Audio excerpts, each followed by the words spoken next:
teman-teman, moratorium CHT itu penting karena 3 hal. Pertama, dia bisa ngasih industri jeda buat adaptasi. Kedua, ngurangin potensi PHK massal di tengah target ekonomi 6-8%. Ketiga, menjaga keberlangsungan industri tembakau dan para pekerja di dalamnya. Ibaratnya kebijakan ini tuh kayak ngasih ruang tambahan supaya semua bisa ngikat pinggang lebih kenceng. Yang nggak kalah penting, rokok ilegal, Pak.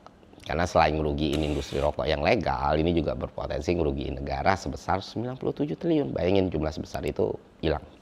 Gitu loh. Ketika semua ini berhasil diatasi dan pekerjanya nggak ditelantarin, gue yakin berbagai regulasi yang mengatur industri ini bisa berjalan dengan efektif.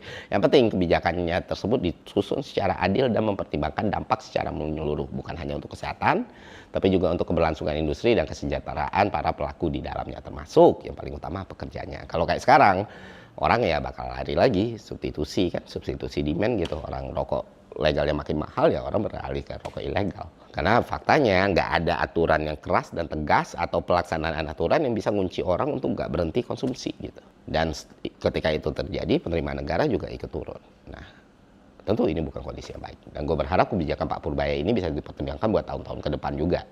Kenapa demikian? Ya jelas, pemerintah di sini nggak bisa asal tembak karena ini udah menyangkut hajat hidup orang banyak dan tentu perlu dikaji lagi.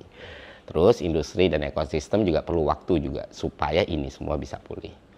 Ya, jalan tengahnya menurut gue kayak tadi, ya ditunda dulu, ditahan dulu kenaikannya supaya regulasinya bisa diperbaiki lagi, rokok ilegalnya bisa diberantas, barulah dipertimbangkan ke depannya seperti apa. Oke, itu aja dari gue, semoga bermanfaat. Sampai jumpa di konten selanjutnya. See ya.